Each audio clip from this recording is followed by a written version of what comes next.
Hello and welcome to another scene set in Death of the Dark Crusade Season 2.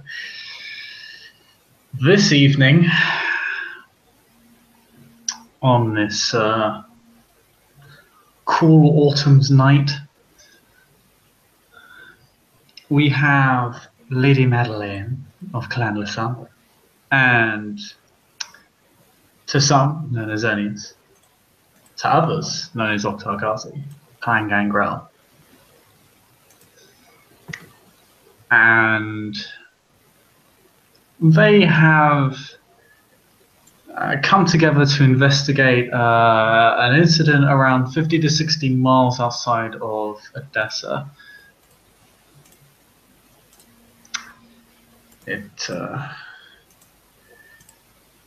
It was an incident that took place inside one of the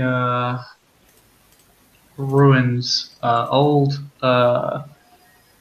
ancient cultural religious sites that have largely been worn away with the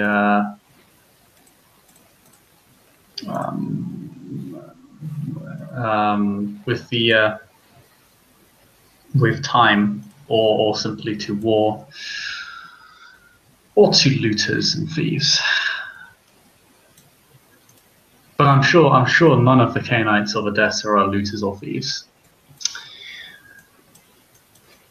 And they have made their way over to this room. It's quite long. Fortunately, they have specialist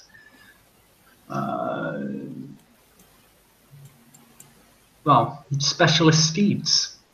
Steeds that do not exactly tire and are faster than your average horse. And as such, have been able to cut down the time substantially to their destination and remove the risk of being caught out in the middle of the sunlight, or at least two of them. When they arrive at the site, they see the remains of what was a campfire.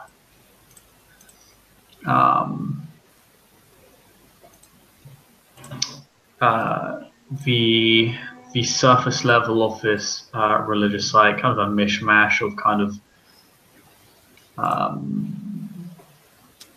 broken up brick and mortar, a couple ruined pillars, and like what appears to be the remains of like a wall.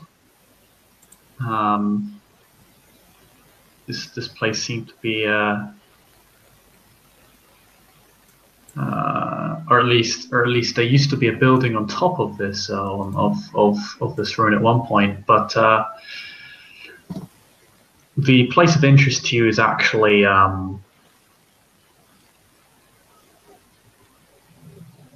it's kind of built into like a small hill. Like obviously the landscape's changed significantly since back then. It looks like it was like a stairway down, but because the foundations and the building's been broken up, it looks closer to like it's built into like a small not hill, that's way too big, but kind of elevation of the plateau you're on. And you can actually see kind of broken, rough, stony steps that lead down to it, but it's literally blocked by a very large. There's no real word better for it other than boulder. Around the campfire, Ulrich will get off his horse and help Madeline off. Madeline will just look around, and she will just clap the impressive beast they have arrived on. Yeah. I hope that you will keep this very gentle beast around. I've kept it around for this long. It's been a pleasure. So, this is the place. Looks rather unassuming, to be honest. Should be noted this area is surrounded completely by heathland and doesn't actually look particularly out of place. Like, maybe if you looked into the distance all the way, like you could see like a small dirt road travels along into Odessa, but it's so far out, and it's actually not really a big deal. Like there are other ruins kind of around the city that no one really bothers to look into because archaeology doesn't really exist yet. Really, the only people who dwell there are either criminals or looters. So this place has been left for quite some time. Yes, except for the occasional looter. So if we were to, and she looks at the stone, looks at Ulrich, and she is Oktar here, by now? Probably got here before us. Oh yeah, yeah. We may not have to remove this boulder. We could. She looks to Ulrich. We could look into this place without necessarily having to walk in there. Oktar, would you be able to follow us, or would you need to be able to walk inside?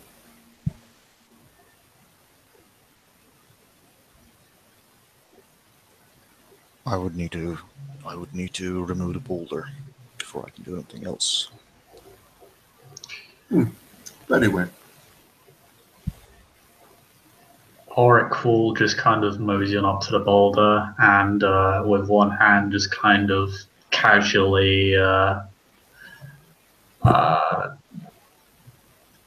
just shoves it aside as if it's not really a big deal. Just kind of, shove. And it kind of tumbles a fair distance before quickly stopping. Before we go in, I would like to have a look around. Of course. Of course. You take point, I'll be a short distance behind just in case something happens. He nods. And he goes to investigate this little campsite first. That is right outside. It's old. What's your survival? My survival is 3, good sir. Okay. Yeah, you can roll it just D6, and I can tell you a bit more about this this campsite. Just probably perception survival. Which dice roller are we at? I do believe that 3 is available. Yeah, I'll just do 3. What's the name of the team?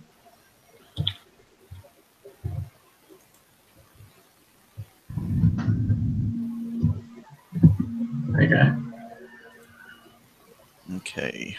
Let me roll them bones. I have 2. Almost 3. 2, yeah, this is at least a month old. It's kind of, it gets kind of harder to track the age, particularly after a few days or a week has passed. I mean, obviously, whoever you want to use this campsite is long gone, like, they've left ages ago. Okay. But, okay, what I'm specifically looking for is any markings belong to any sort of equipment that was around the campfire. Again, it's really old, but there was definitely equipment around this campsite. Very much so. In fact, you can tell a wagon was pulled up here at one point. Those tracks have largely been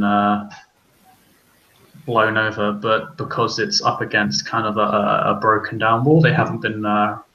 Not all of the tracks have been removed entirely, but there's some pretty big grooves in the dirt,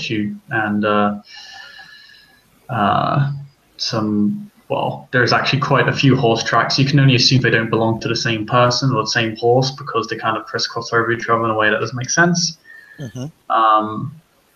But yeah, there's definitely a wagon was hauled up here at one point, and you can see um, you can't tell which equipment it is, but there almost certainly was, just because this campsite looks a little bit like a mess in some ways. Okay. So I'm gonna, after this, what Oktar is going to do is he's going to grab a handful of soil from the, and considering the stories has been heard of what happened here, I would like to roll a perception awareness for detecting anything trace amount of anything possible. On the soul, do you have like spirit's touch or like anything that could be used to detect supernatural No, events within there? I'm solely using awareness. To be honest, you probably wouldn't. Like, there's really no way you'd be able to detect anything supernatural in the dirt. Gotcha. It's dirt. That's it. Unfortunately, yeah. It was worth a try. I mean, it should be noted, most, particularly vampiric powers, don't leave traces of their presence. If you wanted to look back into something that happened here, you need spirit's touch, and even then, it's dirt. Like, so little happens here, and yet there's a ton of like interference, such as animals, the environment. Even if you use spirit's touch, you can imagine yourself just getting a lot of static and nothing else. Exactly, yeah. But yeah. Then, after that, Oktar is going to stand back up and nod to Ulrich as an indication of we can go in. Oracle, Oracle gesture for you to take point as you volunteered. Yep. Madeline will look at Ulrich and just say, perhaps one of us should do slum detail, if you remember.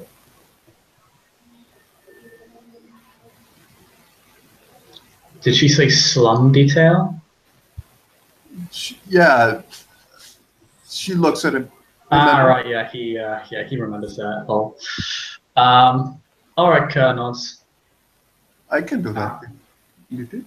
I think it would be wise for us both to. Perhaps. And yeah, Oracle begin dissolving into shadow.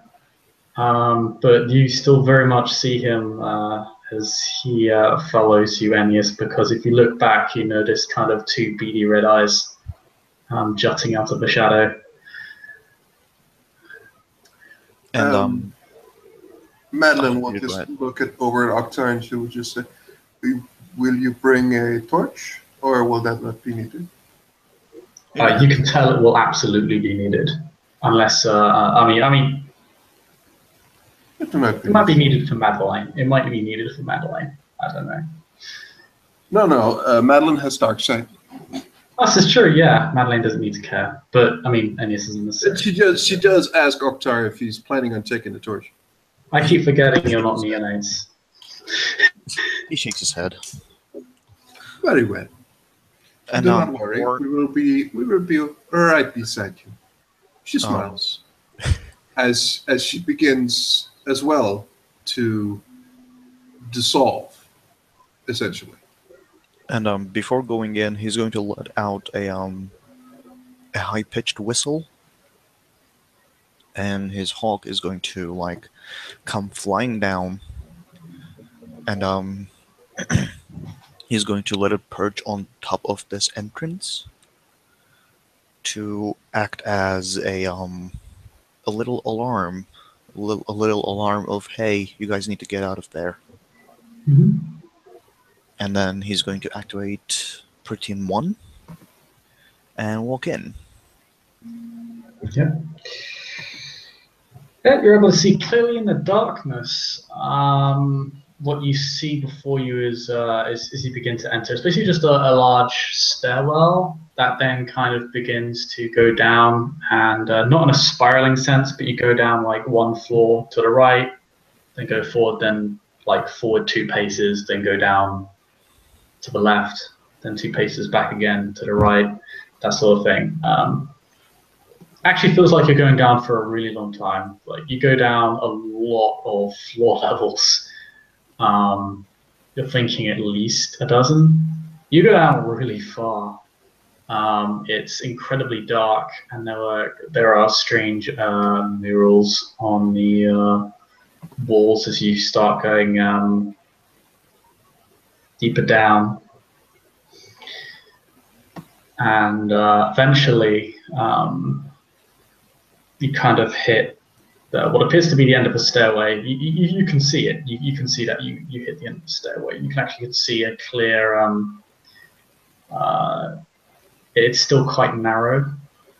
The sort of when you hit the end of the stairway, it's still quite a narrow corridor, but you can see it kind of then begin to expand out a little bit into a longer, wider corridor with a bit more decoration to it. Does anyone have academics in history? I do not have. I do have academics, but I do not have academics history now. Yeah, it needs to be in history. Yeah, I also do have academics, but not enough to have a specialty in it. You have an area of expertise, and history would be an area of expertise. So academics has areas of expertise. Basically, you can't count your academics for a stat as a stat. Okay, then It's like crafts. Where Yeah. you crafts, Okay. it's like carpentry, and then academics groups. then I haven't picked any I haven't picked any area Shame. for academics. Shame. Instaban done. So Shame. Failing. But It's since I fine. haven't picked it, I'm gonna say that I won't be able to roll it. yeah, I mean, you can just pick history right now, but then I would hold you to that, and then I'll put that in your character sheet. But if you want to, if you just want to deal with that after the scene, that's fine. I can't. All of you then just roll straight intelligence. You won't pick up as much information, but you will be able to pick up some information. This is old. It's old. Yeah, I got nothing. Yeah, you're thinking what? Can we do the roll at a higher difficulty? I mean, Just this roll. is the roll. Just roll straight intelligence. Yeah, high difficulty doesn't really compensate for a lack of knowledge on the subject matter, unfortunately. But you can just roll straight intelligence for some, at least, basic information. That goes beyond simple assumption. I have Okay. 2. You have 2. Okay, that's not bad. Yeah, obviously it's super old. You're thinking like before periods of antiquity. Like this is you don't recognize this as anything like Roman or anything like that. I mean, you don't know a ton on the empires of Asia Minor and the Levant. You do recall Rome being around at some point somewhere around here, but I mean, this certainly isn't Roman. You're thinking it's at least thousands of years old. And the way it's structured also makes it like, it's just a really long bunch of stairs down, and then it suddenly opens up into some sort of ominous large corridor that now you're heading to a large doorway. Seems like it was meant to be some sort of if it was meant some sort of area meant only for those people of particular standing of whatever culture they happen to be a part of. Or whatever this place was for, or it was meant to be a secret to begin with. Then he's going to assume that both Ulrich and Madeleine is around him, and he's going to relay the information to them. Yeah. Your voice echoes a little bit throughout the walls, and you see Auric's shadow acknowledge the information as a shadow would by kind of wriggling and jutting. Basically, he's literally like a kind of like a dark gaseous mass, effectively. If only we had a pack link. Yeah. If only we were all Shadow Lords. Yeah, we're right. We sure was. But yeah. Now you're able to relay the information just fine. Nothing's stopping you, and Auric seems to acknowledge it. At least the shadow moves a bit differently than it was when you weren't speaking. Presumably Madeline does the same with all her wriggling and jutting and oh look, I'm a shadow, I squirm.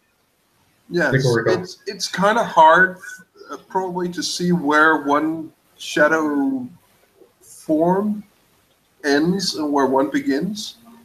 Yeah, and it is blendable. There's a lot of it, and it's mostly behind you, and yeah, it's probably also a bit colder because of it, but let's just, the summer bring the summer, so. Yeah, it's actually not particularly cold down here, because you're underground, so it's not super cold. There's a draft, but that's from me, boldly you moved. As there is, however, one thing you notice, or everyone here notices. As you kind of move into the larger corridor, you see something very strange. You see, it's not human, it's humanoid. It appears to be, and there's a lot of them on the floor, these strange humanoid, scaly things in armor. If they weren't strewn about in such a strange fashion, you would consider them to be statues. In fact, they might be. This might be some weird display. But you have these armored, scaly, humanoid figures, and their heads are literally as if it were a combination of a man's head and a snake's. They're large human eyes, but they're kind of the irises look reptilian. The mouths are fanged, and but they have two legs and they're armored, and they have arms. They're largely armed with spears, and they actually have several on their back as if they were meant to throw them. You can actually see several spears strewn about all over the place. With these other scaly figures. The doorway that was spoken of earlier is completely shattered. It has been broken down by this just enormous mass of what are effectively snake men. Like they're just lying there. None of them appear to be injured. They're just all just lying there. Some of them have their eyes open. Most of them do. Some of them have their eyes closed. But they're all kind of on their backs or just kind of, or on their stomachs, just kind of lying down. Others are just kind of kneeling lifelessly. So they don't show any signs of being alive. No, they look completely dead, or from a more canine viewpoint, torpid. And I don't know if any of you got to touch them or not. Nope. Or if you just kind of gaze on them. Yeah, it's actually hard to get around them. Like there are dozens of them in this large corridor. Like it's hard to actually see the floor of the corridor because they take up most of it.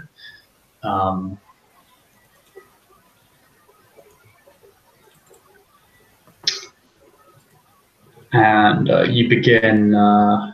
You can begin attempting to walk around them. If it's not hard. They're they're not moving. They're lifeless.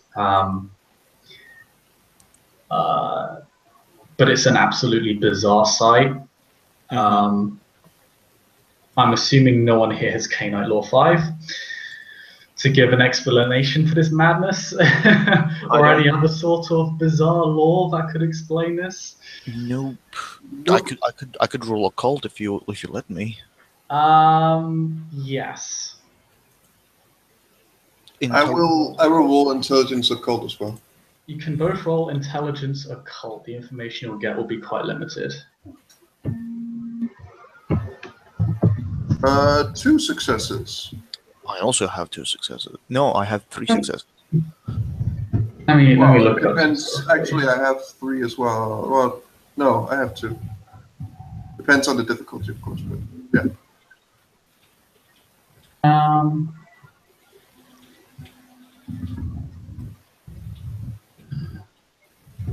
So, what's strange is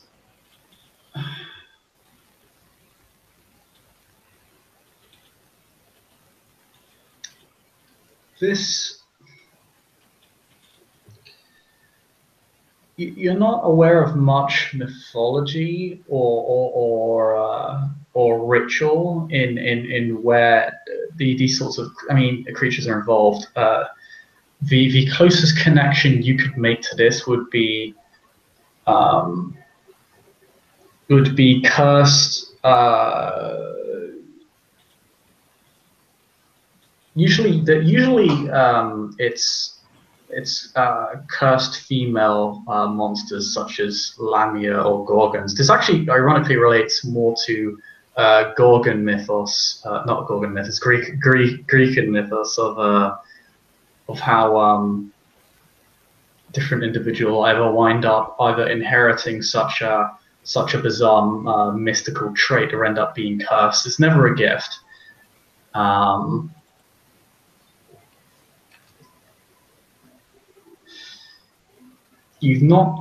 It's hard to pinpoint because these, from what you can tell, the creatures like this don't really have too big of a place in a cult society. It's certainly not brought up a lot.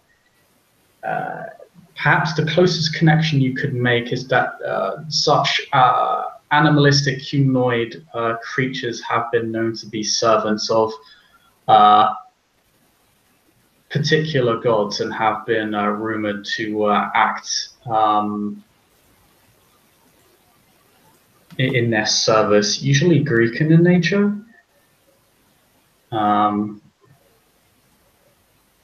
In fact, the most likely outcome of that these are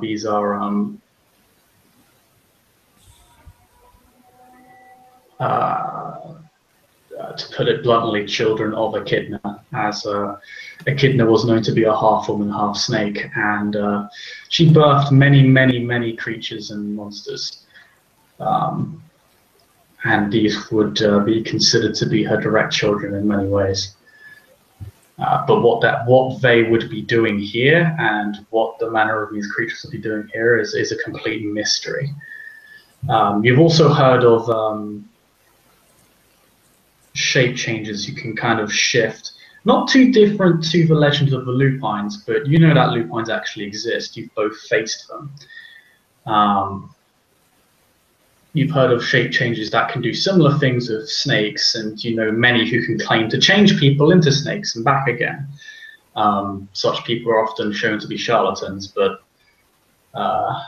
the rumors prevail, and you know you do with both your respectable occult scores can remember instances where it is presumed to have been genuine.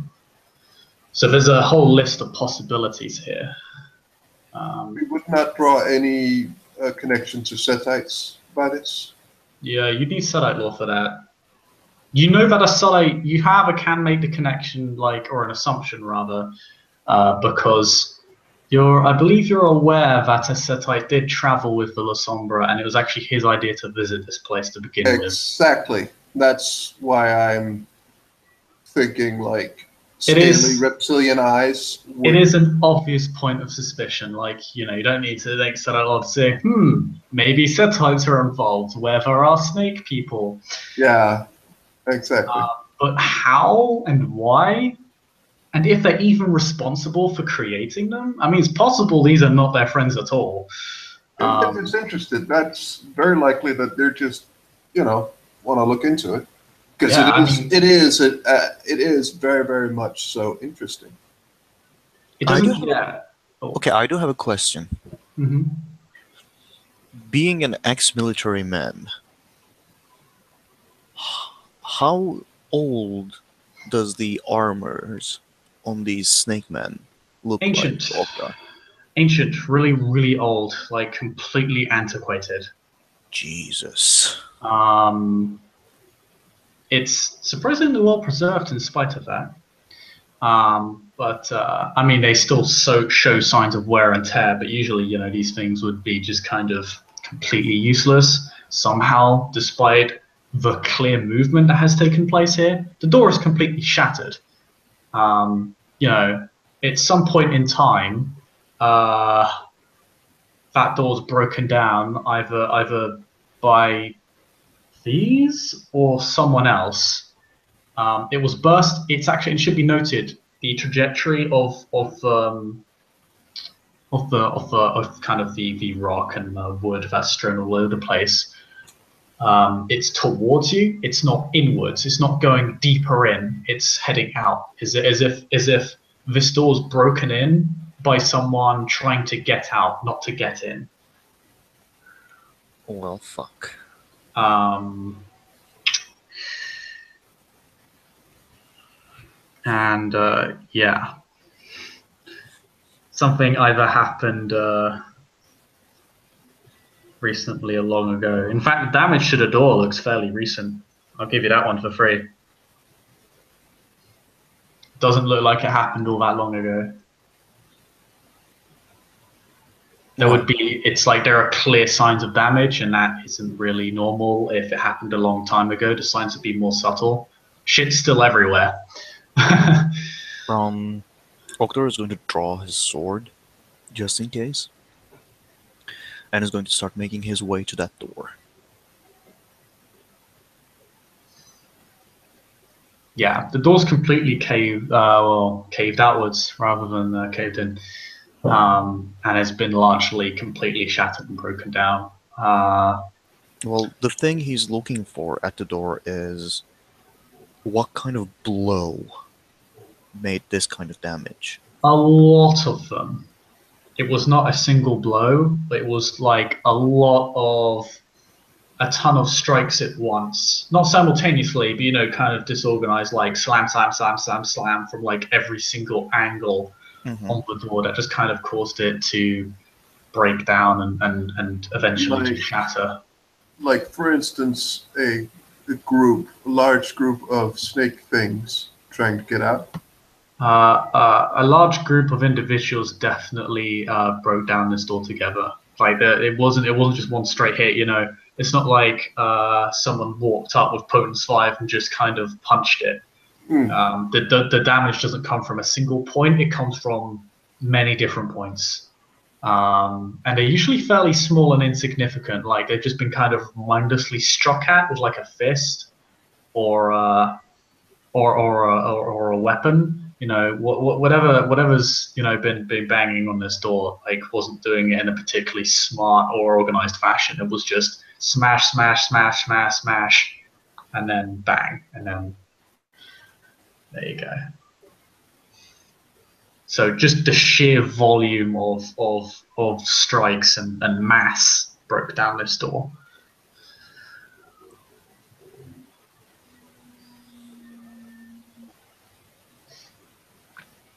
Is the door completely is there a way to get further into like? Oh yeah, you can just go through the door. Like the door's broken. There's nothing keeping you from moving forward, and you can see clearly into the next room. Looks to be some sort of temple-like structure. You see a straight. So I should explain it.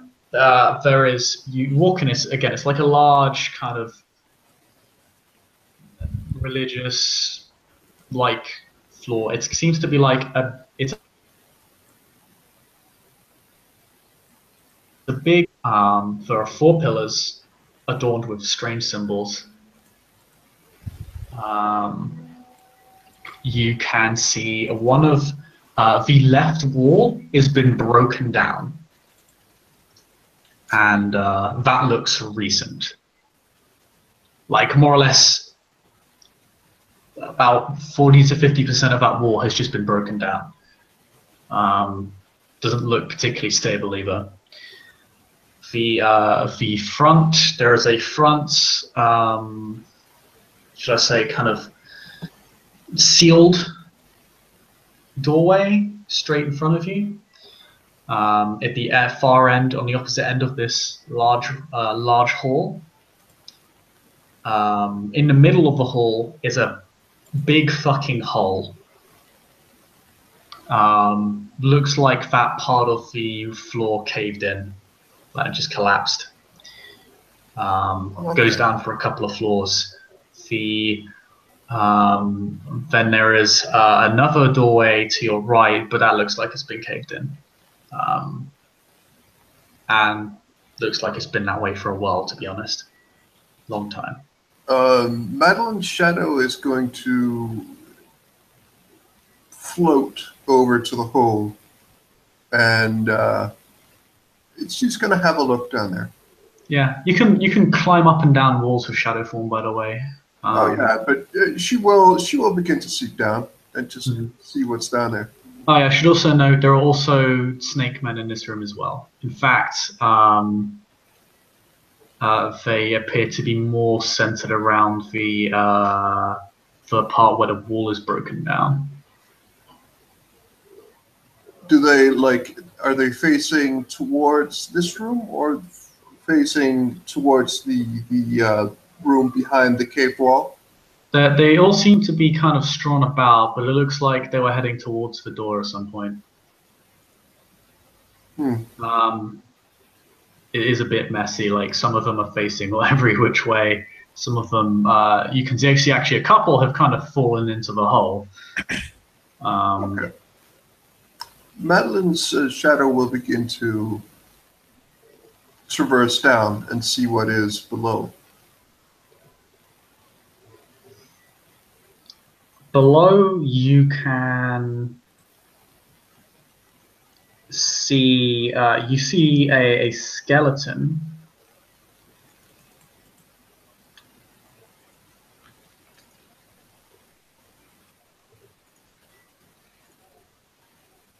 I think not far from it, a weapon of sorts. I can't remember if it was a knife or a sword, but a sharp object used as a weapon. Other than that, there's largely rubble and detritus, dirt. You look a bit deeper down, you can actually see like looks to be a corridor to another room there. All the way down. You can actually see another caved-in corridor, but that looks like it's just been that way forever. Madeline will seek towards this room at the bottom. Okay. Yeah, it looks like it's it looks how to say it's a little bit difficult to and you're a shadow, it's easy for you to make your way through, but you can tell it'd be difficult for a human to get through. It looks like looks a little bit broken down. In fact, you can if you want to make perception alertness, and Ennius or Oktar, you're free to make this roll as well if you're looking down there. Okay. Perception. Perception alertness or perception investigation, whatever is your highest. Perception alertness. I just need to check to be 100% sure because it's me. I have nothing. Sad days. Yeah, and you suffer no penalties from the darkness, which is great. So standard diff. Ooh! Oh God! Wow. 1, 2, 3, 4, 5, 6. Okay. Wow. Okay. Is that alertness or investigation? It does give you slightly different information. Alertness. Okay. Well, I mean, that many successes doesn't really matter, I guess. I shouldn't have even bothered saying that. You can see clear signs of like this cave, like the section which has been, it looks like it was caved in at one point, but it's been picked at. Like you can see clear signs that someone's taken a pickaxe and a shovel and gone at it.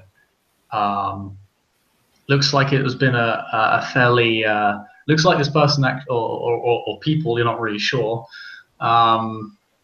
went away at this. It's kind of also the a lot of the detritus is towards you. So someone was trying to, or something was trying to get out rather than get in of this caved-in corridor. Okay. So maybe someone was being dug out. I mean, that's the most likely explanation by far. You can also tell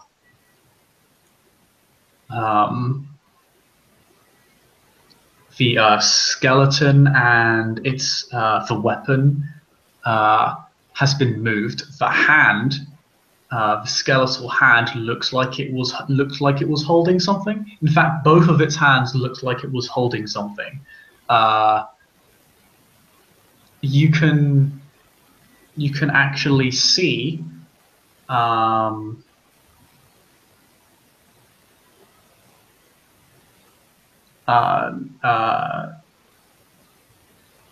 the torn part of like just kind of slowly decaying, rotting parchment.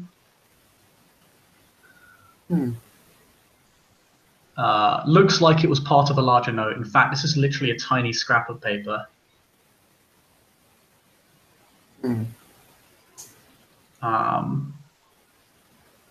So someone disturbed this body, and the letter itself kind of is barely legible.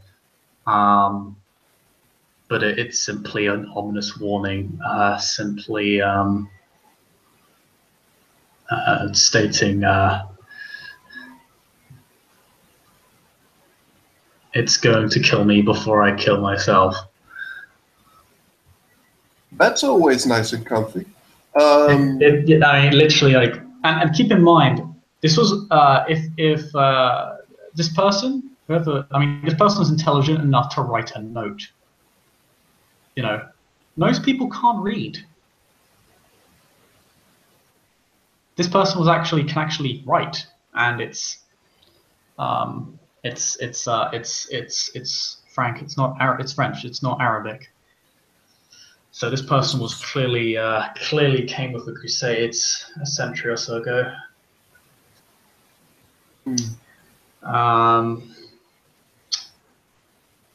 But I just need to know. This is down in the hole, and this is where I got home, or where I touched down.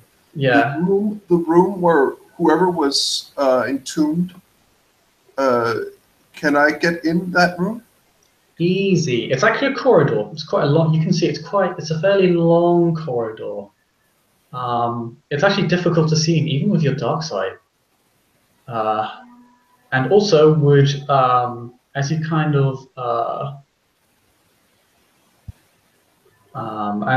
of mosey on up in your shadowy form to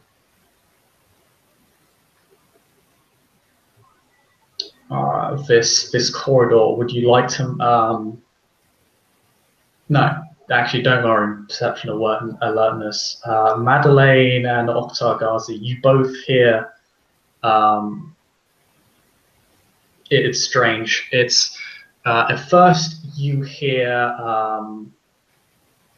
you hear kind of pleading, parleying.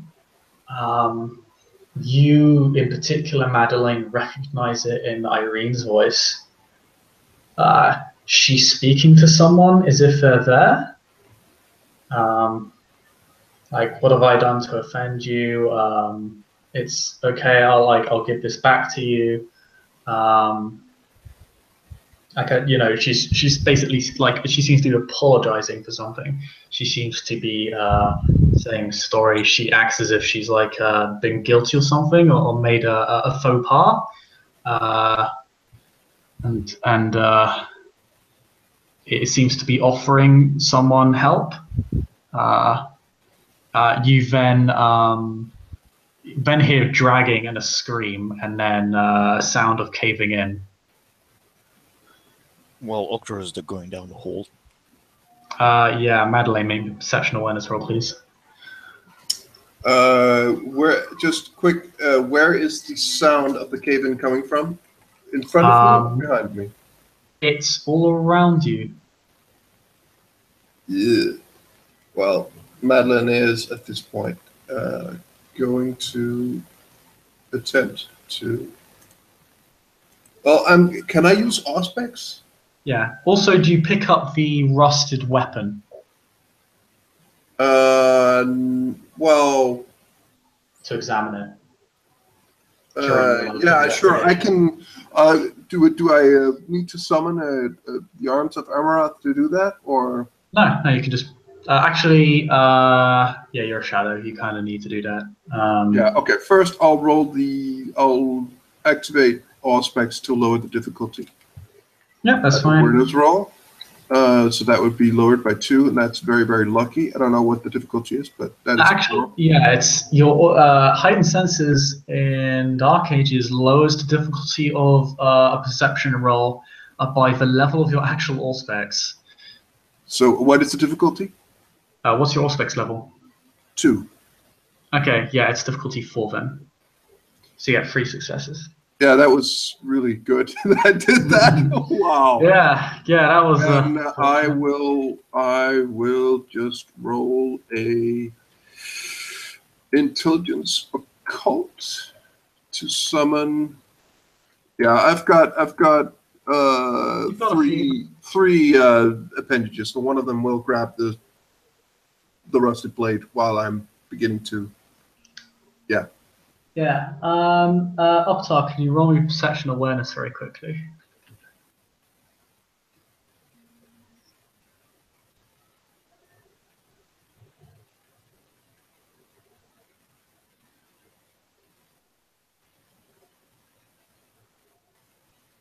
Oh, that's 2 successes. For a second you thought you saw one of the bodies of those snake men stir, like it shivered.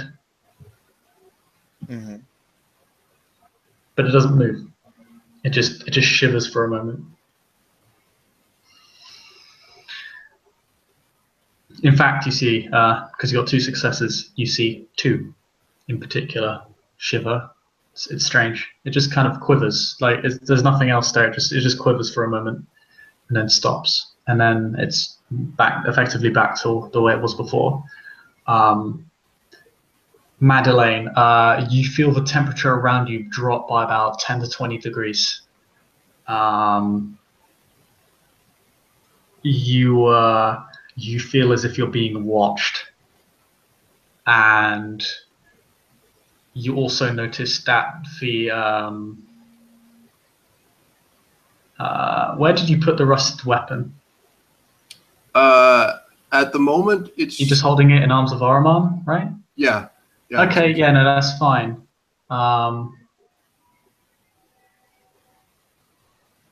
Yeah. You still have the rusted weapon in arms of Ahriman. Then that's very good.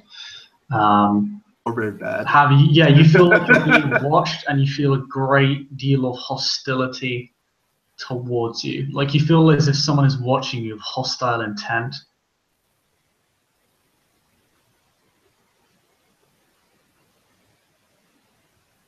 I can't speak in this form, so Madeline's not going to say anything because you can. I'll get that. You can speak in this form. Just it's kind of like a bit murky and kind of garbled. Like kind of you sound monstrous and deep and guttery. But you can speak in this form. You can take a humanoid-shaped shadow and actually emit noise.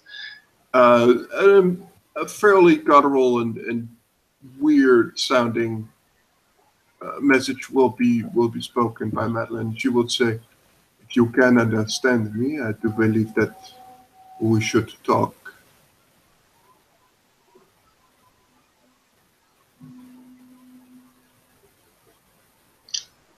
Okay, one moment.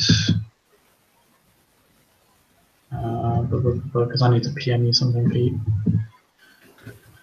Oh, you're getting feedback. It's not going to be good, but Roll your intelligence plus that.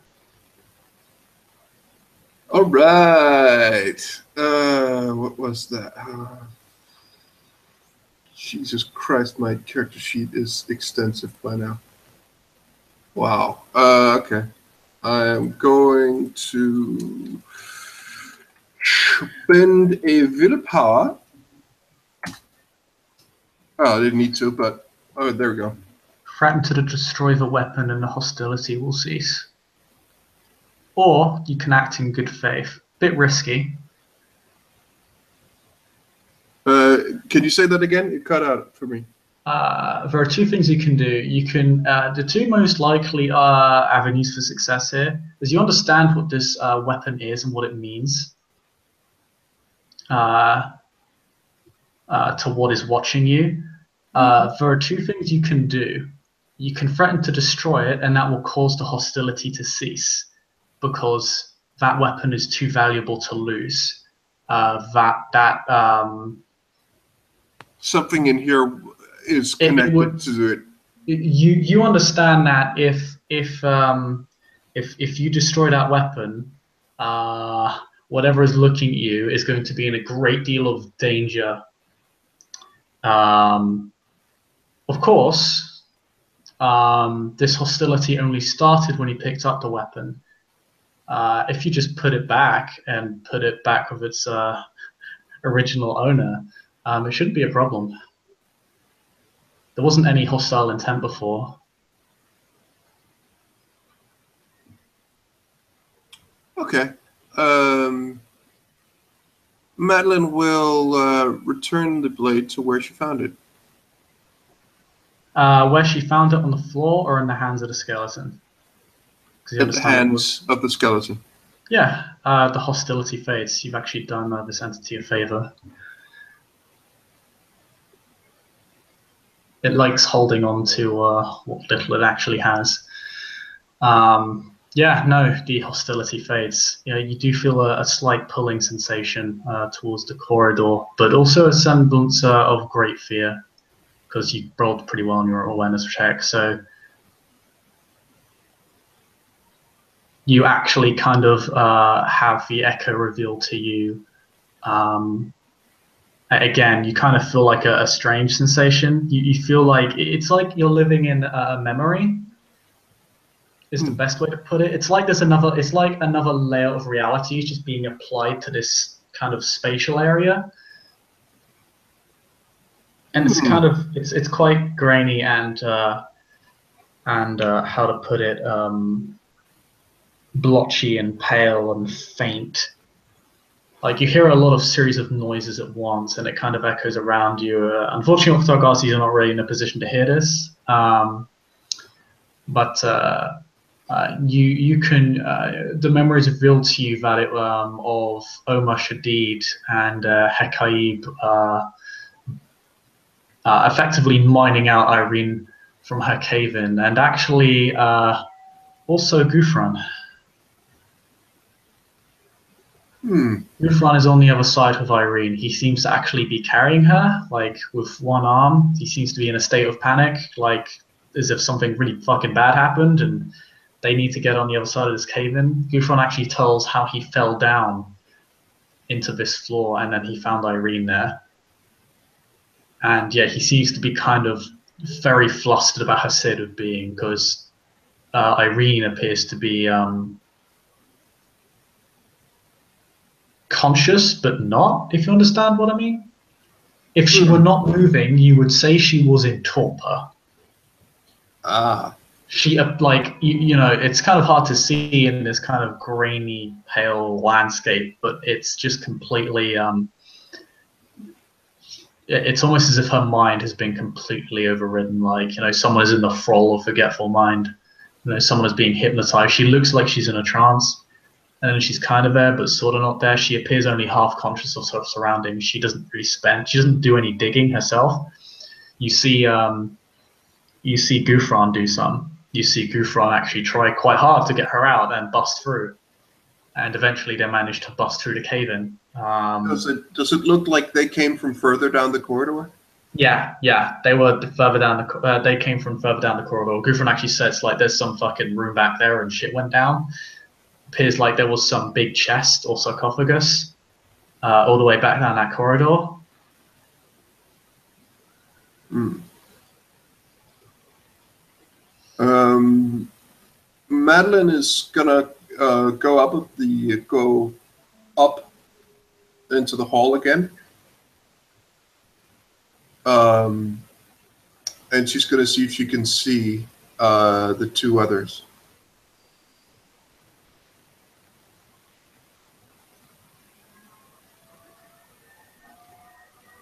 Oh, you're going to go down the corridor in this hole. Sorry.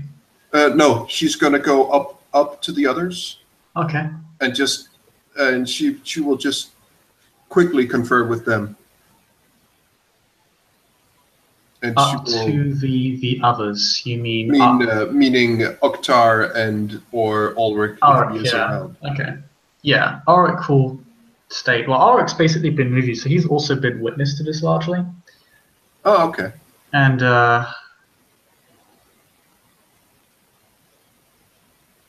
well, then Oktar will be having the great pleasure of hearing two very, very weird shadow things talking to each other. Yeah, Oktar, this sounds fucking bizarre to you. This is just creepy. You're not even aware of a canine power that can do this. This just sounds weird. So I do believe we know why Irene acted strange. Something happened back down in that corridor. We should investigate it. At least make sure that sarcophagus is no longer in danger. No? Yes, Gouffran said he fell down. We should examine where from. Maybe where. Well, we have two main points of interest right now. Well, these things, these homunculi are, and this corridor where the supposed sarcophagus is. Sarcophagus first, I would say. What did Shadid get Irene wrapped up into? I intend to find out. Alright, one of us should probably check the origin point of all these things, these creatures. And Auric Shadow just kind of looms over one of them, just kind of with curiosity and unease. Oh, pardon? Can Oktar understand what he's saying? Yeah, he speaks in a kind of guttural and monstrous tone, like inhuman. Then but you understand it as Ulrich's voice. There is a semblance of Ulrich there. Okay, so when Ulrich says that, Oktar is going to ready his sword and make his way to that place. He's taking point. He's going forward. To the through the wall where the snake men came from? Or where it looks like they came from? This is what he will be followed by two other shadows then. Yeah. Okay. Oktar, as you walk down, and of course everyone else is witness to this, but Oktar, you witness it first. Would you like everyone like to give me a perception alertness roll again, please? Because there is information here that you can acquire to build a better picture of what happened. Okay. Ta-dam. 1, 2, 3, 4. 1, 2, 3, 4, 5. Okay, wow, that's really good. So one thing you immediately notice is that some of the symbols on the ruins of this wall appear to be similar to the ones on the pillars. one of which of note appears to be a setting sun.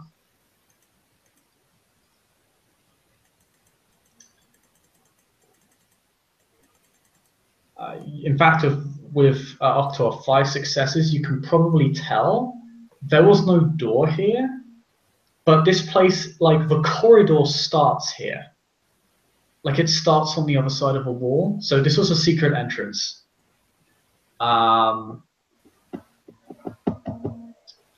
You can also tell that this place, this corridor, because it's like a long corridor, then kind of curves. It's like it's a short corridor, then you snap to the right, and you go down a much larger corridor. Not larger, longer corridor. Enough room for about 2 people, maybe 3.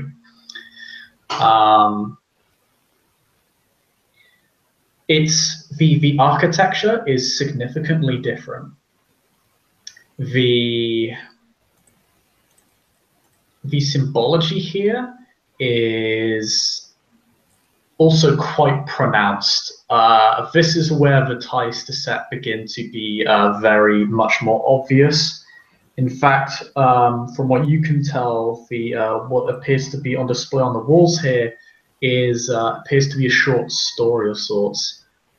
You don't have Setite law, so you wouldn't really get the context of it, but it appears to be one of war and rulership, or war then subsequent rulership.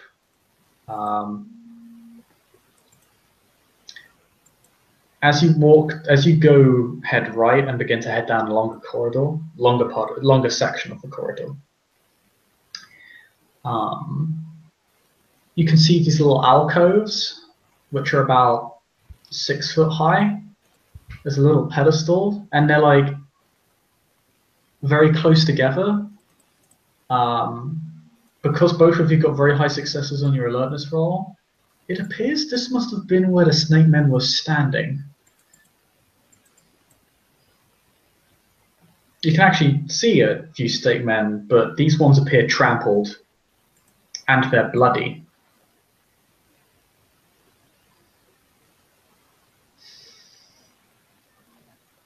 You can also see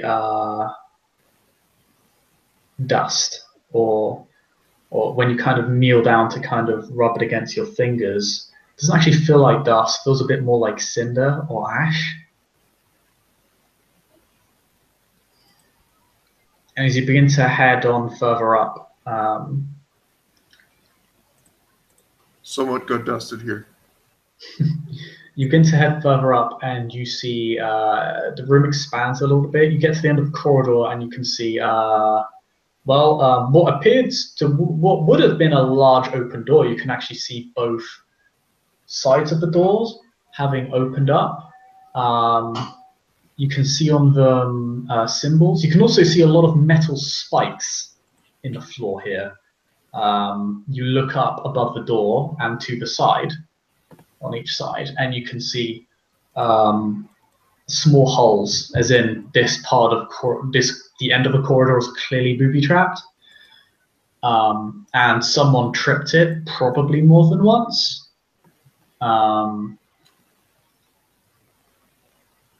But the door has not been forced opened. It's been kind of like pushed open, or like it hasn't been forced open. And what you can see is at the end of this corridor, with the large door having opened up. Sorry, right end of a corridor, room opens up a little bit. Looks to be a little bit of a puzzle setup. You can actually see kind of like a something akin to effectively a keystone, a mechanism that would have been used to open the door or interact with the door in some way. It's actually dropped on the floor. This is someone just kind of done with it. And but the once in front of the large open door, you enter a new room, and it's kind of it's a humble room in the sense that it's fairly smallish. but there's like a small set of stairways that lead up to a sarcophagus with a jackal beast on it. But before that sarcophagus, you can see a large, large hole that drops all the way down several floors. But this is where Gufran fell in. Presumably. Would be our guess. Okay. You can see why the Setites were interested in this place. Looks like someone set it up as a cache for, or perhaps ancient Setites used it in the past as a place to funnel worship of antiquated faiths and cults into their own faith, maybe. I'm not going to make you roll athletics to jump the hole. You can do so easily. Do any of you look inside the sarcophagus? Yes, please. Because Okay. Madeline will be too interested. She won't be able to resist. Yeah. because this is getting Yeah. dangerously close to his personal. Oh no, it absolutely qualifies. Unfortunately, your excitement is ruined because clearly the Setites got what they came for. The sarcophagus is empty, tragically. There isn't much other than there are a couple of untaken pieces of jewelry at the bottom, and they, archaeologically they're very valuable, but well, historically they're very valuable. It's kind of a big find, but you can definitely tell that like a lot of the big items of value that would have been in a sarcophagus that would have been kept here. And it's a fairly large sarcophagus, like it's not small. Like it takes up this entire platform that it's basically rested on. Almost everything has largely been taken.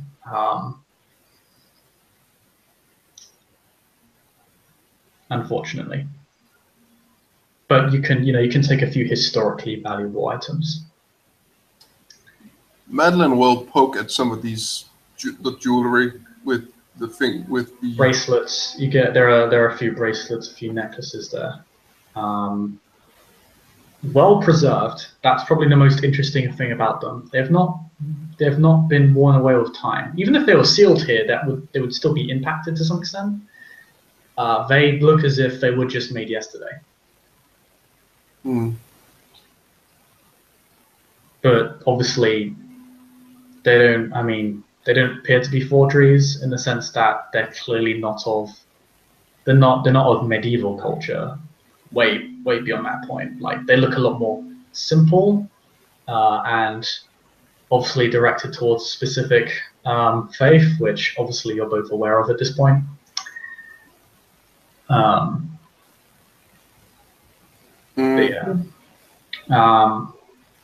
You got like a neck collar and that sort of thing, which you can all take. If nothing else, they'll probably be of value, and maybe the Stellites might take them for a trivial boon or two.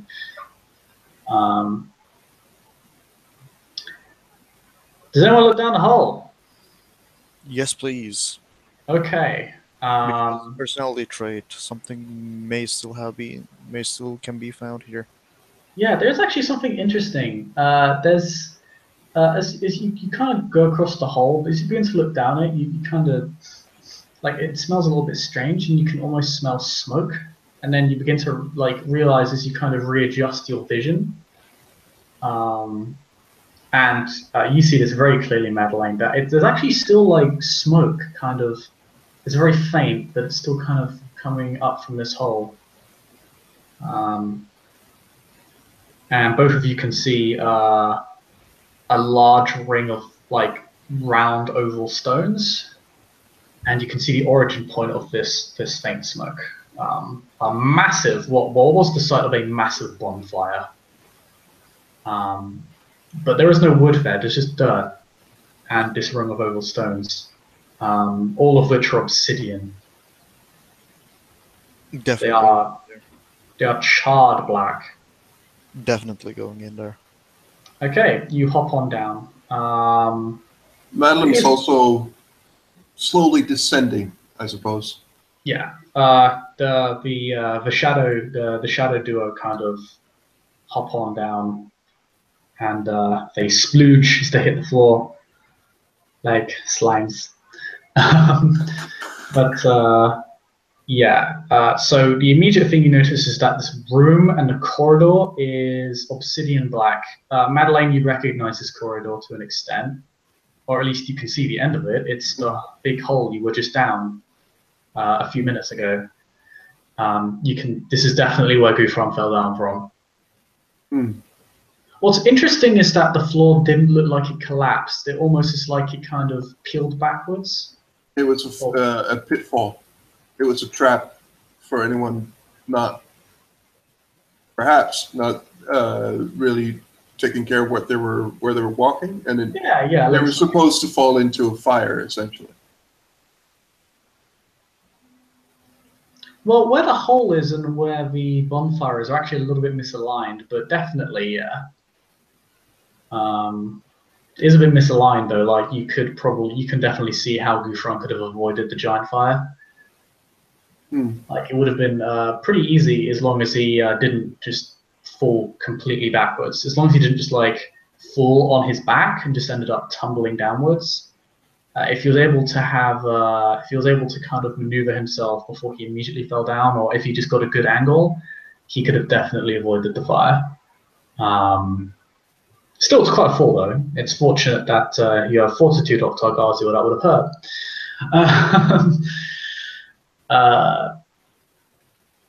Then what both of you see is a black obsidian sarcophagus. It's been opened. There is nothing in there. There is not even dust. There's nothing in there. It has been opened, though.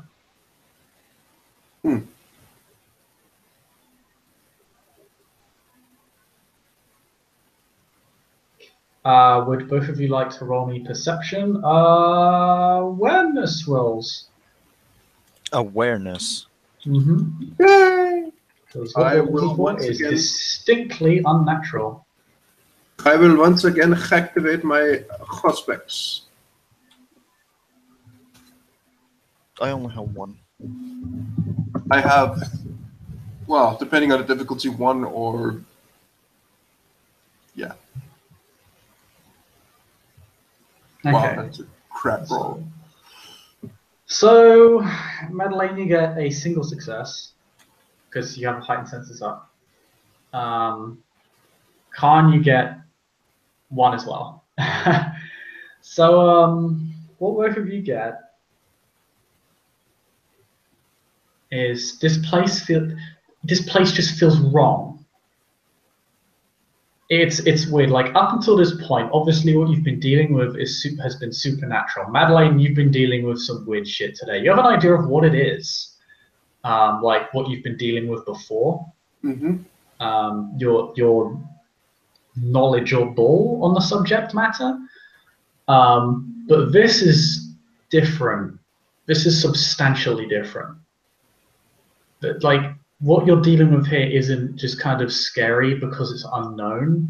It's not unsettling because you don't know what it is. It just feels malignant. Like this, the air just surrounding this place feels thick. It almost feels like it's dripping. Like you almost feel like you're a little bit damp. And this kind of, even though this place feels like, it also feels like it's been diluted. Like whatever happened has long since passed. Like, but there's still remnants of this malignancy here. It's just, this place just feels disgusting and wrong, and you don't want to be here at all. And you look back towards the corridor and it just feels like it's elongating, and the place begins to feel darker and darker, and you almost feel like your vision, even your dark sight and your red eyes, it almost feels like it's dimming. Everything just feels wrong, and it almost feels like everything here is just, you almost feel like you should just die here almost. Like there's a strange sense of despair and hopelessness about this place. You almost think you can't get out. Like, oh, this you almost feel trapped here, despite there being a clear exit, even though that exit dims with every second. Would I say it's this change in my demeanor and what I'm feeling? It is weighty. It is noticeable. Would I say it's like something I have experienced before, No. where there was a sudden change in my feeling of things? Yes, in a sense. I'm not saying it's the same, but I'm saying like you have no idea if it's the same thing or not at all. But you definitely recognize this feeling, this kind of weighty sense of complete despair and crushing hopelessness, like that kind of wraps around this place, and you almost feel like you're being chipped at almost, and your eyes feel very scattered. It's only like the end of it. Like there is no. There aren't any rooms down here. It's just this It's little. just this corridor and this room. Strangely directly above the other, which doesn't make any sense unless it was here for a purpose, unless it was that way on purpose, or unless this was a setup or something. You're not really sure. At this point, you're just kind of processing dozens of different possibilities as to why this is, just because this place is kind of eating away at you. You can see the walls have hands, like these black obsidian hands. They're just still, they're just standing there. If you touch them, they're stone. It's not skin, but it is just this place just feels horrible. Like there is no desire to remain here. It just feels awful.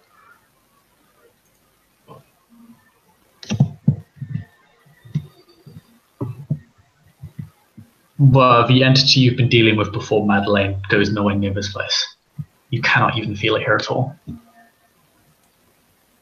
In fact, the absence of that entity is quite defining of this place.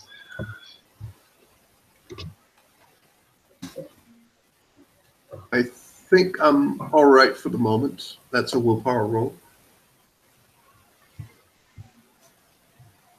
Madeline You're fine. was Yeah, it's forcing herself to stay here and just. It's just this corridor and this black stone and there was another sarcophagus here, right? the walls. It's empty. There's nothing in it. Nothing is in it. Like it's just clean stone. You can't even feel like any sort of sand or dust on it at all. It's just, and you don't feel anything by looking at it or by touching it. Like you can just look at it and run your hand across it and just feels Or it's tentacle, just, but yeah. the material is very odd, but I mean that's all you get, and the smoke, of course, is obvious, but that's it. That's all there really is. It's you just feel horrible being here. This place just feels like just disgusting and kind of depressing. Like there's almost like this need to just kind of collapse and start crying. It's just horrible to be here. Like it's just a place of every worst memory everyone has ever lived through. And you say like the smooth stone is just covering the end of the corridor and the room, right? Is it like hacked out? Like have someone worked this stone and just made it into stone slabs, or is it just like you said, it was obsidian and black, right? Yeah. The entire room is made of this stuff. I mean, is it possible to take a small piece of it? The stone? Do you have the equipment to take it? For one, to even make the attempt? No, I don't think so. So no. You can try using potence to just, take off a hand or something. Is it possible for me to try it with the claws? Protein claws? Yeah, you can try the claws as well. Okay, then I'm spending a point of blood and activating claws. Okay, and you're gonna run your claws across kind of the outjuttings of the hands, I presume, because that's really the best place where you're gonna get a sample. Mhm. Okay. Madeline, do you use your potence to try and break off a piece? If I see Oktar begin to bring out the claws, I'm thinking, well, Madeline is gonna think that he has the same idea she does. Yeah. I think, but I should note to you, Ulrich has been ever since he got into this room, he's been moving around rapidly, and then you see him focus on a lot of different things. And the stare he gives these, like the sarcophagus, the sort of bonfire set up, the walls, the hands, like he looks almost murderous. well, I mean, we can't see what he looks like in the face, but I mean, his intent is clear, and he has eyes, and his form is like aggressive. His stance is aggressive. It's focused. It's almost like a predatory intent. Like everything he looks at here is just. It's there is palpable um, aggression and viciousness kind of exuding from him as he examines this room in a ridiculously meticulous and aggressive way. Like he just kind of stops paying attention to either of you.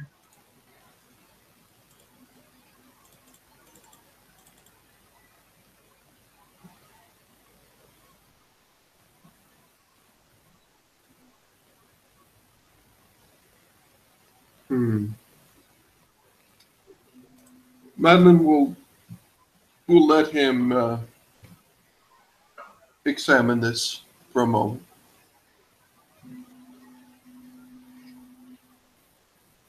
This is potentially very, very, very bad, but You feel very, very, very bad. yeah, but I'm not thinking it's directly the same thing. I used to think it's something. Well, Okay. I think Madeline thinks that this is just she's been here and she's in a similar situation before, and that was not good. So, yeah, no. But she's not gonna speak to Ulrich, not when he's going all murderized at things.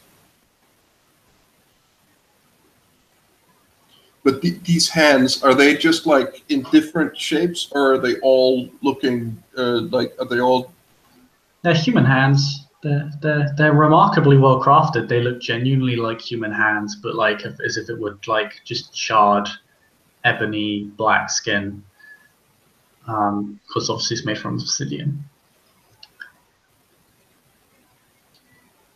Oh yeah, but I mean, the hands, are they just like closed fist, or are they open, or are they in all different shapes of hands? Like, I mean, some are clenched, some are open. Most of them are open, okay. like they're reaching out for someone or Uh, something. Oktar Ghazi, you run your claws across the hands, right? Mm-hmm.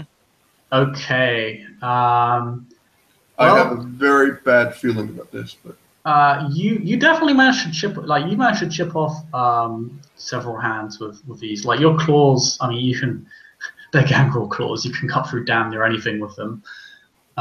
You basically melt any sort of like metal wall. Like it's it's gangrel claws. They melt through basically anything. And you're able to cut through this with fair ease. However, once you cut off some of the hands, can you roll me an immediate Dex Athletics? Because as you cut off the hands and go to cut off another, about a dozen hounds on the wall suddenly elongate in your direction at about ridiculous speed. It's like a standing start from 0 to 60 miles per hour in an instant, and they just go to slam you into the other side of the wall. You say Dex Athletics, right? Yeah, to basically dodge this, because they're Does hitting with immense force to slam you into the wall. does my celerity dice? Yep, you can definitely add your celerity dice to any dexterity roll. So that is 4.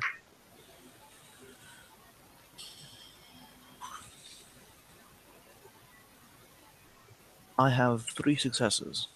That is enough. You're able to just kind of just effectively it kind of forces you to drop onto your side, but you just manage to get out of the way of the hands. You basically just end up slamming into the other side of the wall and creating a great deal of dust and noise in their wake. And then both of you begin to hear kind of a clipping motion, like no,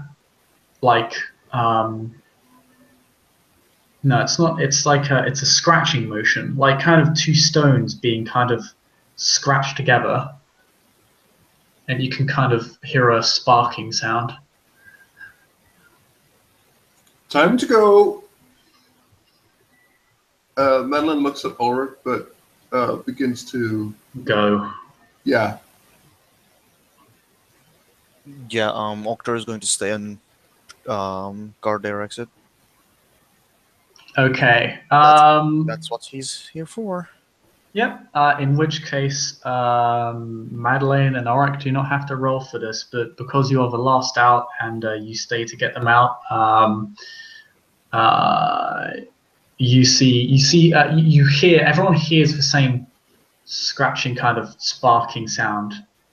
About 1, 2, 3, 4, and then the fifth time, you kind of you hear the sound of a massive kind of burst of flame, and you actually see the massive bonfire reignite. And I need you to roll for Rotrek difficulty 8 because it is an enormous fire. It does not burn you because you are far enough away for it. You're at the exit, so it does not burn you. So hang on. This is just a straight courage roll, right? Yeah. So yeah, you're when it comes to a frenzy, you just roll the relevant virtue and nothing else. So you have to roll. I do have a question though. Mm-hmm. Considering what he has on him, would that help with the difficulty? In relation to what he has, what are you specifically stating? The little something, you know? Well, some. Let me check your sheet, because let me check your sheet for you. Well, some. Oh, some. Roll down beneath flaws.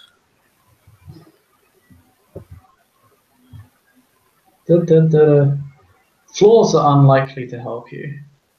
No, behind, like under the flaws.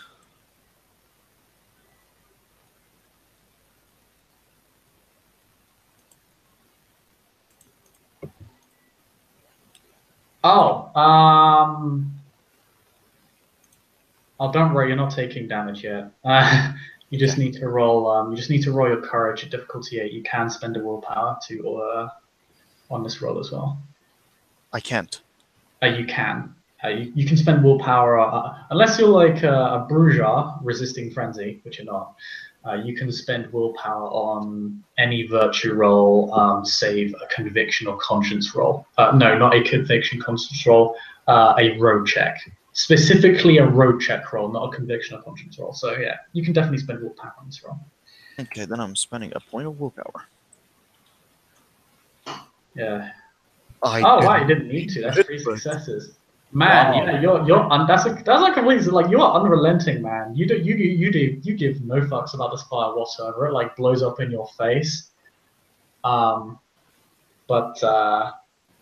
but the perhaps the most it does for you is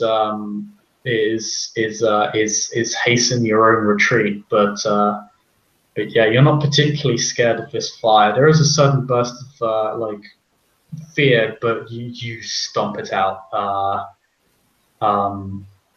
swiftly, and yeah, it's that there is not even a moment where you are hesitant or are not controlled in your actions. However, the flame does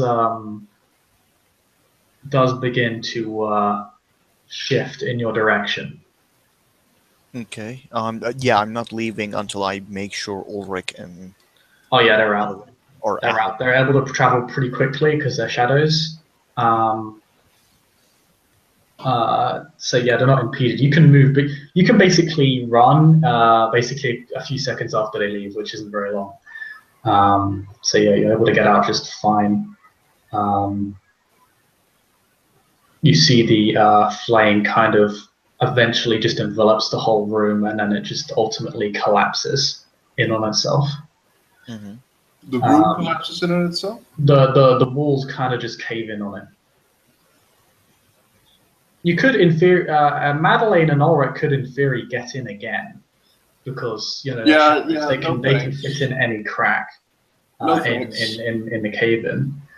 But yeah, it appears that attacking that room seemed to react to violence in a very violent manner. Who would have guessed?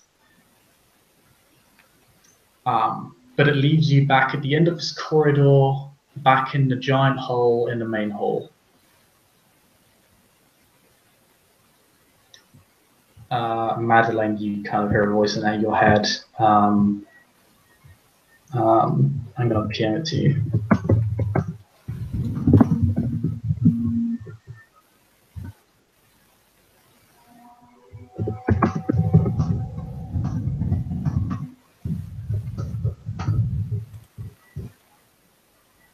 There you go.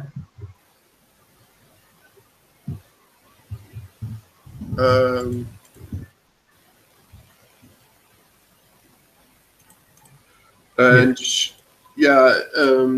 she can't think back, but Oktar and Ulrich will just hear Madeline will say, "I would have to move both you and your belongings. I hope that is all right."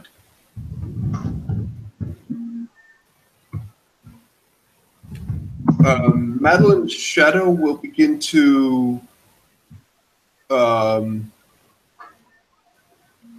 it begins to go down the hole, and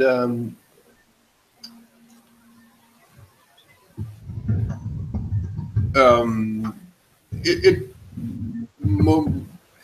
begins to manipulate things down there. But at some point, she will emerge with a skeleton and a rusty blade.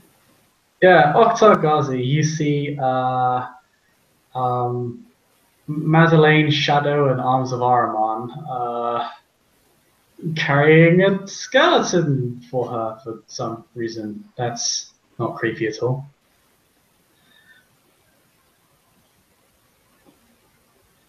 He's not going to question it at this point. Madeleine's weird. We're used to it at this point. Yeah, that's fine. She's been this way for the past century, damn it. Why am I going to question her now?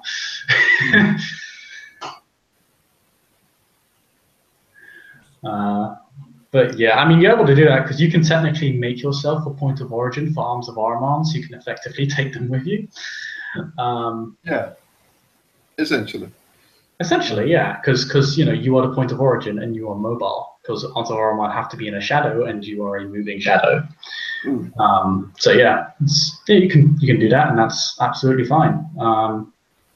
You're able to take the thing out of you. Ulrich is kind of like Oktar Ghazi's reaction. He's just, I'm not even. Okay. I don't want bullshit to deal with. Sure. Yeah, he's like, you have fun with that fucking skeleton. I don't want anything to do with it. I've just seen shit. Madeline will just say, was there any place else in here we needed to examine, or have we been everywhere, in every door that we can come in?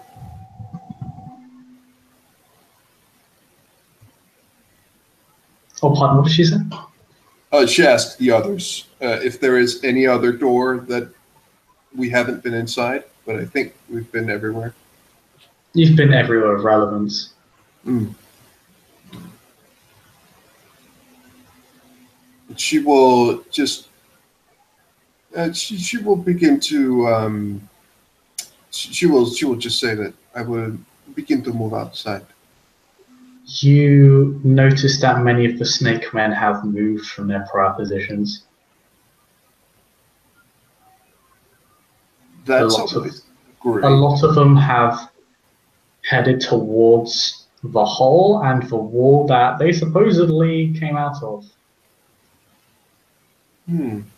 Interesting. Maybe even they were scared of the. Oh no, they were moving towards that location, not away from it. Oh well. You notice Ennius, Madeline, you don't notice this, but Ennius, because you succeeded on your prior check, you now notice that a lot of them are quivering, and some of them are in different positions and seem to be like there are slight gestures of movement that appear almost sapient in nature.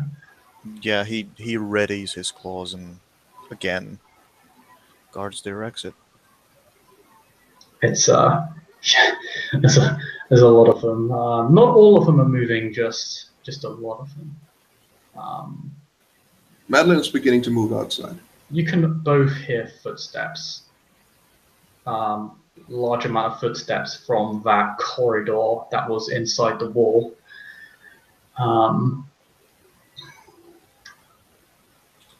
But you head out. You begin to head out back into the larger corridor, back from whence you came, that leads to the exit. This time, Madeleine, you do begin to notice that some are moving, and actually, as you begin to move past them, you notice that some are beginning to stand. But they're not taking hostile action yet. They're moving very slowly and sluggishly, as if they're responding to something, but they're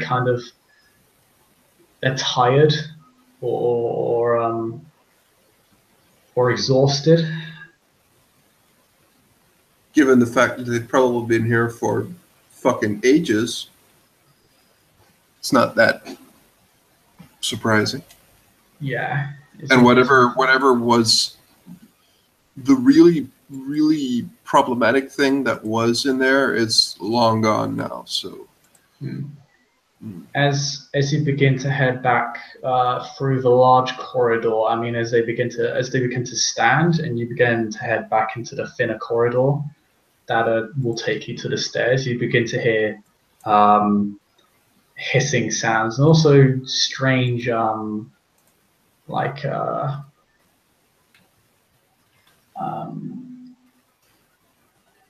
gagging sounds,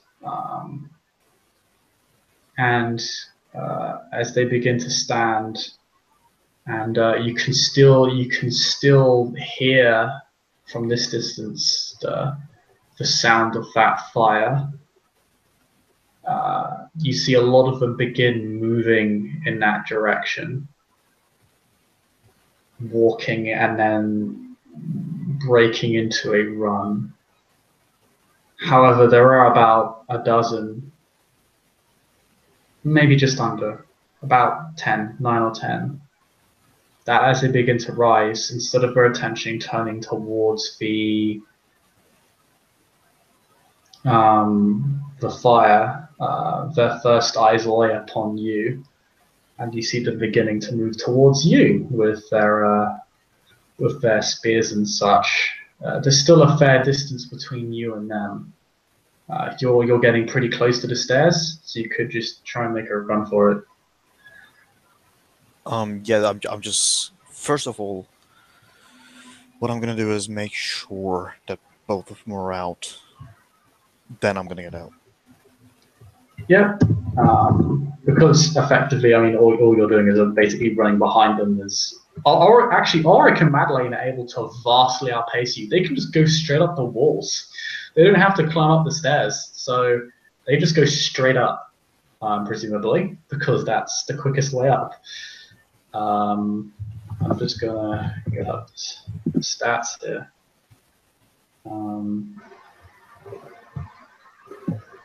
God damn it, I have to play.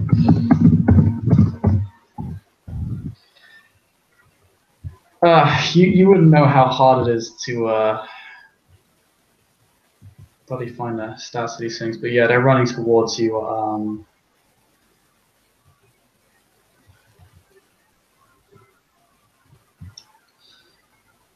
You're at this point, you probably are just able to run freely because Madeline and Ulrich are clearly safe with their abilities. Gotcha. They're immaterial shadows, so even if these things physically attack them, it's not like they're going to do any damage. But more importantly, they're just able to go straight up the wall, so these things have no chance of catching them. Mm-hmm. Okay. You're able to run, but you don't need to roll Dex Athletics. There's enough of a distance that you can get out of there just fine. It's particularly with your celerity. You're able to move very quickly up the stairs, and you're probably even able to jump a few, like halfway up the floor. Once you get out, as the last one out, you see Ulrich just quickly shove the boulder back over the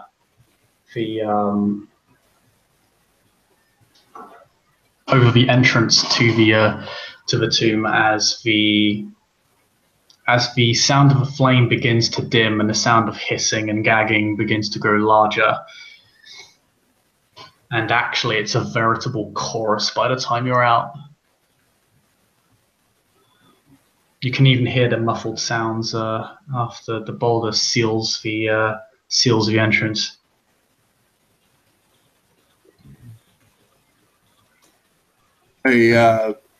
Madeline is beginning to materialize outside.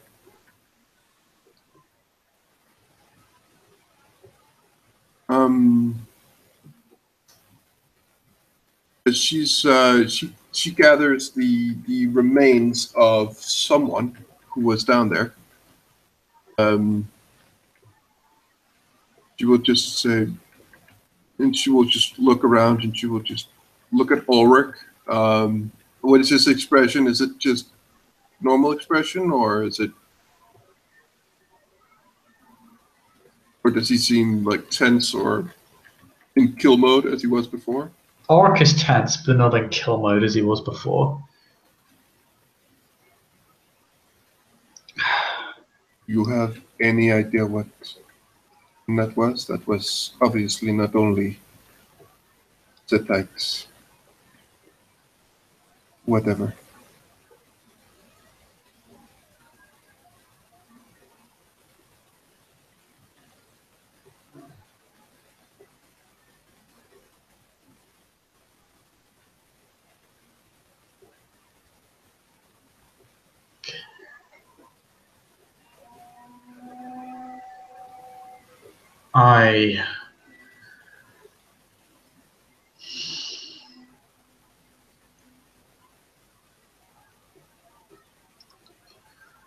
I didn't expect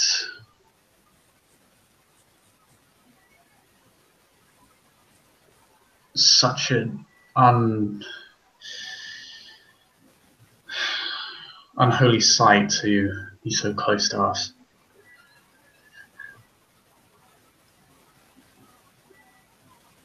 I certainly didn't expect it to be above what is clearly a Setite temple. Sorry, he'd say below, not above. One could think that might have been the reason that they built it there in the first place, but possibly. I don't know which one was there first. Both were ancient. Really. She looks down, Madeline looks down at the bones, and she will just, forgive me, I will have to, it might appear a bit strange, but she looks around, a little, not confused, but a little unsure of herself, and she just there any place that you would want to, or will here suffice?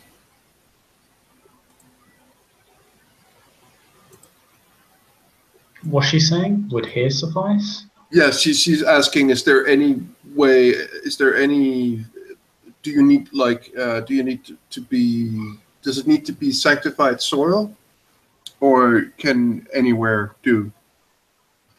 In relation to...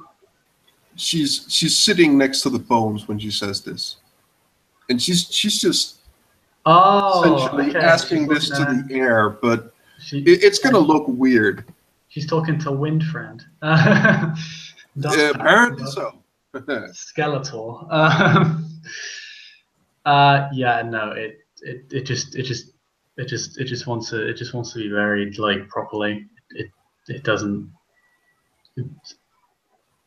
It's tired of being in a cave where it's just forgotten and Fair enough. unremembered, and spent most of its time just tortured in UI. Madeline will begin to dig a small hole, and she will just, as she's putting the bones down, she will just look at the knife and just, I suppose that you will want this with you.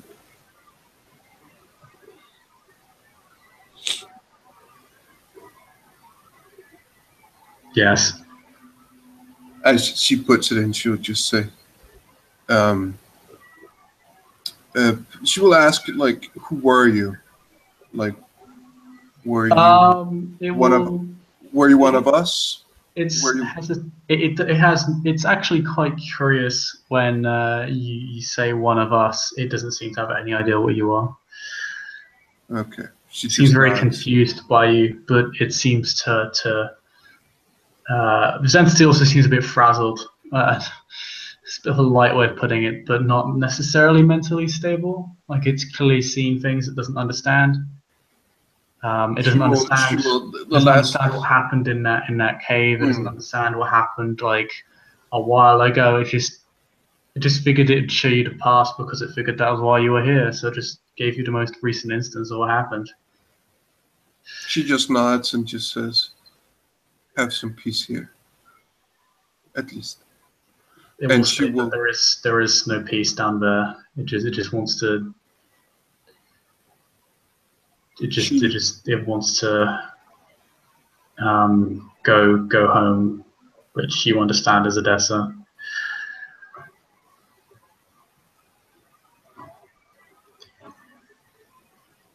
And she will bury it.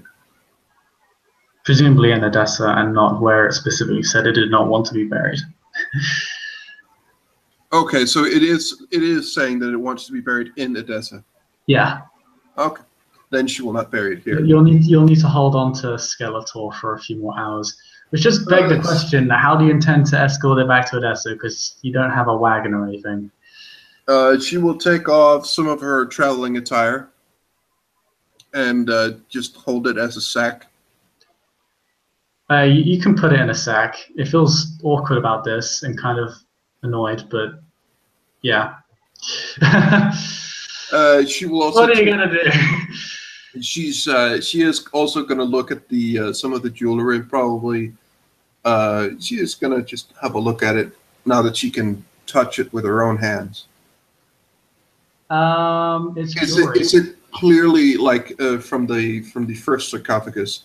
Is it clearly Setite jewelry? Like, is there like some of it is, some of it isn't. Okay. Some of it is, some of it isn't. Some of it is just literally just, oh hey, riches and gems and shit. Others are clearly more ceremonial in purpose. It should be noted. The way I worded it is it was all over the subject. Like, it was poorly organized. Like, it was just a chest full of crap. But it was like everything had its place. There are actually even a couple of like you'd have to unlatch like a sort of like wooden shelf on a sarcophagus or something, because there were like two shelves to it. So there was stuff on the top and stuff on like on the first part, and then stuff at the bottom. It Okay. clearly this was actually quite important, but yes, most of the important shit is gone. But yeah, there are some clearly set out artifacts, ceremonial items of fairly trivial value, but you can hold on to them or sell them on or hand them off for maybe a minor boon or something. I'm not It's entirely sure what just, this sort of stuff is worth, but it's probably worth something. or she's just gonna wear it like for bling value. I don't know. Um, No. Yeah, Madeline will get. She will just look to Ulrich and just say, "So I suppose in your travel guide for this place should be in place." as long as no one doesn't decide to open it back up again. Exactly. Unlikely at this stage. Okta, I should warn you to keep an eye out for signs of the infernal within our city. No doubt what's here will try and infiltrate us in the future.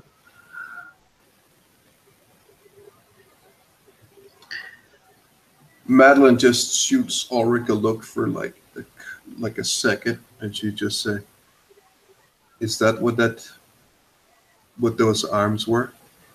Most likely. My knowledge on on these matters are more expansive than most, but still limited.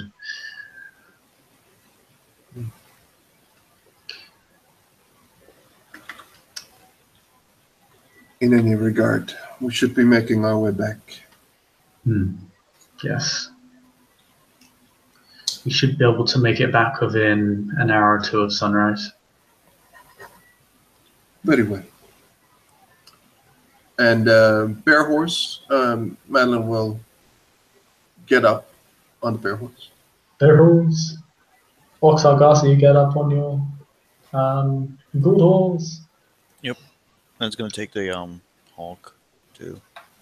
Oh yeah, and yeah, your hawk has been standing vigilant. Um, obviously, you didn't hear anything because We there were was waiting. nothing to refer to report. But yeah, it was um, a very intelligent safety net, and yeah, your bird friend returns to you, and yeah, we'll well do what you want. It will either stay perched on your shoulder or fly overhead for you, whatever you want it to do. But you're able to both to make it back to Odessa safely within about an hour and a half.